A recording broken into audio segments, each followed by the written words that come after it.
नमस्कार, आप देख रहे हैं न्यूज़ वन हिंदुस्तान। इस वक्त की खास खबर में और बड़ी खबरों में मैं हूं आपके साथ ज्ञान प्रकाश पांडे। उत्तर प्रदेश के मुख्यमंत्री योगी आदित्यनाथ ने हाथरस की तहसील सिकंदराऊ में मंगलवार 2 जुलाई को सत्संग के दौरान मची भगदड़ में घायल व्यक्तियों का हाल जानना के लिए बंगला संयुक्त जिला अस्पताल पहुंचकर हालचाल जाना। मुख्यमंत्री ने मुख्य चिकित्सा अधिकारी और मुख्य चिकित्सा अधीक्षक को घायलों का समुचित उपचार करने के निर्देश दिए। उन्होंने कहा कि आकस्मिक दुर्घटना में घायल व्यक्तियों के इलाज में किसी प्रकार की कोई कोर कसर नहीं छोड़ी जानी चाहिए।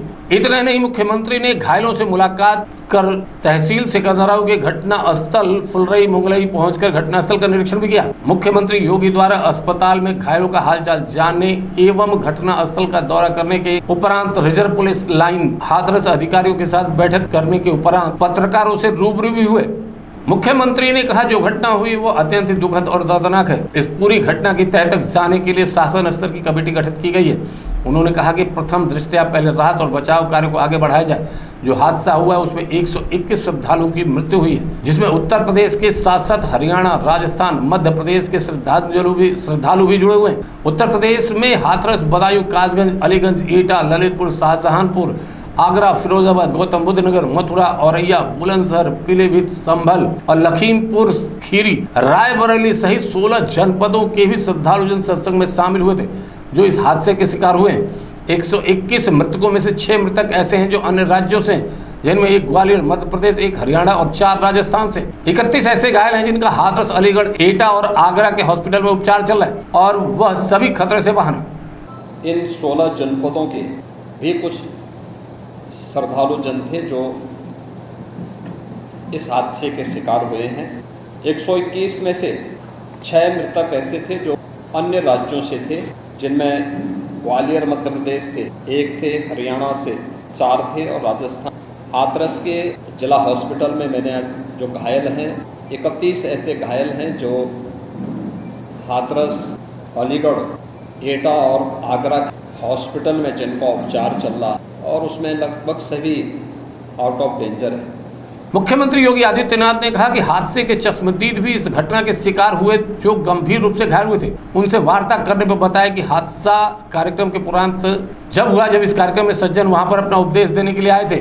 उनका कार्यक्रम समाप्त हुआ तो मंच से उतरने के बाद जीटी रोड की तरफ जैसे उनका काफिला आया, उनके पैर छूने के लिए महिलाओं का एक दल उनकी ओर बढ़ा तो उनके पीछे पीछे भीड़ भी गई।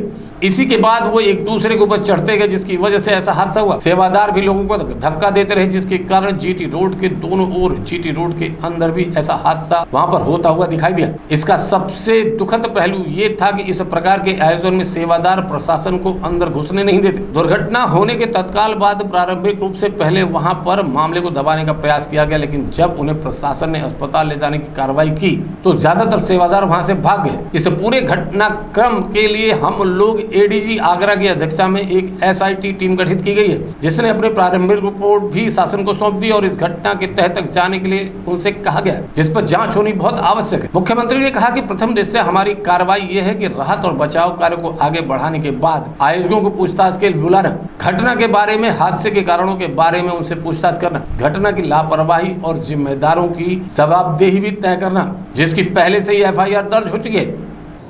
वे सभी इस बात को बोलते हैं कि हादसा कार्यक्रम के उपरांत इस कार्यक्रम में जो सज्जन वहां पर अपना उपदेश देने के लिए आए, उनका कार्यक्रम या उनकी कथा संपन्न हुई तो कथावाचक के मंच से उतरने के बाद जीटी रोड में जैसे ही उनका काफिला आया था तो उन्हें छूने के लिए जब महिलाओं का एक दल उधर बढ़ा तो उनके पीछे पीछे भीड़ गई और इसी के बाद वे एक दूसरे के ऊपर चढ़ते गए। सेवादार भी लोगों को धक्का देते रहे, जिसके कारण दोनों ओर, जीटी रोड के दोनों ओर और जीटी रोड के अंदर भी ये सब हादसा वहां पर होता हुआ दिखाई दिया। वे एक दूसरे के ऊपर चढ़ते गए, सेवादार भी लोगों को धक्का देते रहे, जिसके कारण दोनों ओर, जीटी रोड के दोनों ओर और जीटी रोड के अंदर भी ये सब हादसा वहां पर होता हुआ दिखाई दिया। इसका सबसे दुखद पहलू ये था कि इस प्रकार के आयोजन में जो सेवादार प्रशासन को अंदर घुसने नहीं देते, दुर्घटना होने के तत्काल बाद या दुर्घटना के दौरान प्रारंभिक रूप में इन्होंने पहले वहां पर इस मामले को दबाने का प्रयास किया, लेकिन जब उन्हें प्रशासन ने हॉस्पिटल ले जाने की कार्रवाई प्रारंभ की तो इनमें ज्यादातर सेवादार वहां से इस पूरी घटनाक्रम के लिए हम लोगों ने एडीजी आगरा की अध्यक्षता में एक एसआईटी गठित की है, जिसने अपनी प्रारंभिक रिपोर्ट दी है और इस घटना की तह में जाने के लिए उनसे कहा गया है। बहुत सारे ऐसे पहलू हैं जिन पर जांच होनी बहुत आवश्यक है। उन्होंने कहा कि इस बात को किसी भी प्रकार से नकारा नहीं जा सकता कि इस प्रकार की घटना केवल एक हादसा नहीं होती। अगर हादसा भी है तो उसके पीछे कौन जिम्मेदार है, और अगर वह घटना घटित हुई है तो इसके पीछे साजिश किसकी है, कौन इसके पीछे है। इन सभी पहलुओं को लेकर राज्य सरकार ने तय किया है कि इन सब पर हाई कोर्ट के रिटायर्ड जज की अध्यक्षता में जुडिशियल जांच भी कराई जाएगी, जिसमें प्रशासन और पुलिस के भी रिटायर्ड सैन्य अधिकारियों को रखकर इस पूरी घटना की जांच तह तक की जाएगी। जो भी इसके लिए दोषी होगा उन्हें इसकी सजा भी दी जाएगी, और इस प्रकार की घटना की पुनरावृत्ति न हो इसके बारे में एक सुझाव और एसओपी भी उसके माध्यम से बनाई जाएगी, जिससे आगे इस प्रकार की किसी भी बड़े आयोजन में लागू किया जा सके। मुख्यमंत्री के द्वारा हाथरस और सिकंदराव के घटना स्थल का दौरा भी किया गया। उन्होंने कहा कि प्रशासन ने पहले से इसके रोड मैप बनाने को तैयार किए और भेजे भी थे, जिससे कि हादसे के कारणों की प्रारंभिक जाँच की जा सके। उन्होंने कहा कि मुख्य सचिव और पुलिस महानिदेशक भी यहाँ पर कल से ही कैंप कर रहे हैं। इस पूरी घटना के लिए जिम्मेदारों की जवाबदेही भी तय करने की दिशा में आगे की कार्रवाई की जा रही है, जिससे कुछ विशेष दल बनाए गए हैं, जिसमें अलग अलग जनपदों से उनकी कार्रवाई प्रारंभ होगी और प्रारंभिक जांच के बाद आगे की कार्रवाई को आगे बढ़ाने का कार्य करेंगे। अब तक प्रथम दृष्टिया जो थी हमारी कार्रवाई ये थी कि राहत और बचाव के कार्य को आगे बढ़ाने के बाद आयोजकों को पूछताछ के लिए बुलाना, घटना के बारे में, हादसे के कारणों के बारे में उनसे भी पूछताछ करना, और फिर घटना की लापरवाही और जिम्मेदारों की जवाबदेही भी इसके लिए तय करना, जिसके लिए पहले से ही एफआईआर यहां पे दर्ज हो चुकी है। इसके लिए कार्रवाई आगे बढ़ रही है। हम लोग इस बात को किसी भी प्रकार से डिनाई नहीं कर सकते कि इस प्रकार की घटना केवल एक हादसा नहीं होता है। अगर हादसा भी है तो उसके पीछे कौन जिम्मेदार है, और अगर वह घटना घटित हुई है तो इसके पीछे हादसा नहीं तो साजिश किसकी है, कौन इसके पीछे है। इन सभी पहलुओं को लेकर के राज्य सरकार ने तय किया है कि हम इसका एक जुडिशियल इंक्वायरी भी करवाएंगे, और जुडिशियल इंक्वायरी हाईकोर्ट के एक रिटायर्ड जज की अध्यक्षता में होगी, जिसमें प्रशासन और पुलिस के भी रिटायर्ड सीनियर अधिकारियों को रख करके इस पूरी घटना की तह में जाकर के जो भी इसके लिए दोषी होगा उन्हें इसकी सजा देना, और इस प्रकार की घटना की पुनरावृत्ति न हो, इनके बारे में एक सुझाव और एक एसओपी उनके माध्यम से बनाई जा सके, जिसे आगे इस प्रकार के किसी भी बड़े आयोजन में लागू किया जा सके। यह हम लोग सुनिश्चित करेंगे, और मैंने यहां पर भी हाथरस में भी और सिकंदराव के घटनास्थल का मैंने दौरा किया। यद्यपि वहां काफी बारिश थी,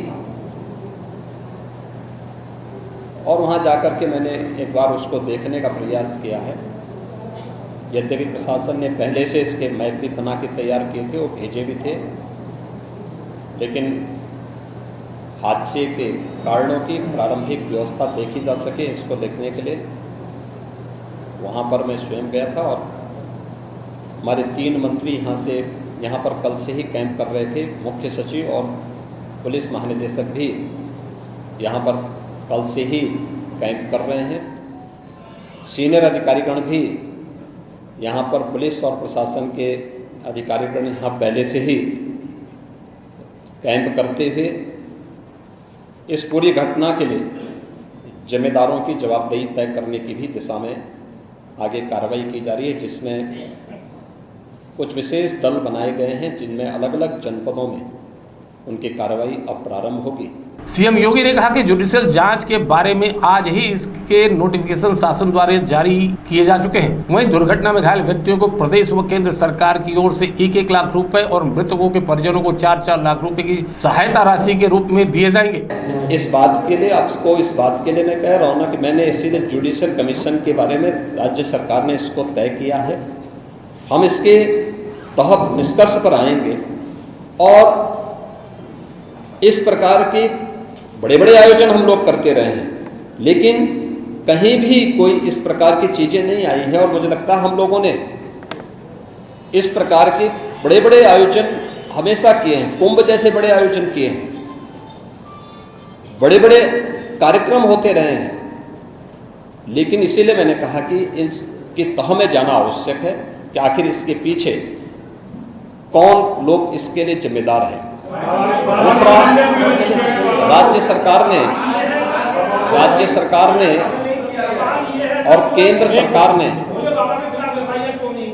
देखिए कि एफआईआर एप्लीकेशन परमिशन के लिए जिन लोगों ने दी थी, प्रथम दृष्टया पहले एफआईआर उनके खिलाफ होती है और इसके बाद फिर उसका दायरा बढ़ता है।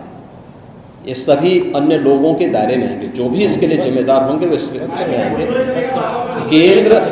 केंद्र और राज्य सरकार ने आर्थिक सहायता की भी घोषणा की है। जो निर्दोष लोग इस पूरे हादसे के शिकार हुए हैं, उनके जो नाबालिग बच्चे हैं, जो स्कूल में पढ़ने वाले बच्चे हैं, उनको हम उत्तर प्रदेश मुख्यमंत्री बाल सेवा योजना के अंतर्गत उन बच्चों की पढ़ाई की व्यवस्था हम लोग राज्य सरकार से करवाएंगे। उन्हें जिस भी स्कूल में पढ़ रहे होंगे, जिन भी संस्थाओं में पढ़ रहे होंगे, या उनके स्कॉलरशिप आदि की व्यवस्था के लिए भी राज्य सरकार ने तय किया है। और प्रत्येक मृतक के परिवारजन को भी केंद्र और राज्य सरकार मिलकर के 4 लाख रुपए की सहायता और गंभीर रूप से घायल व्यक्ति को 1 लाख रुपए की सहायता दे रही है। धन्यवाद। हाथरस से अमित शर्मा की रिपोर्ट। बने रहे खबरों में, देखते रहे न्यूज़ 1 हिंदुस्तान। नमस्कार। आप देख रहे हैं न्यूज़ 1 हिंदुस्तान।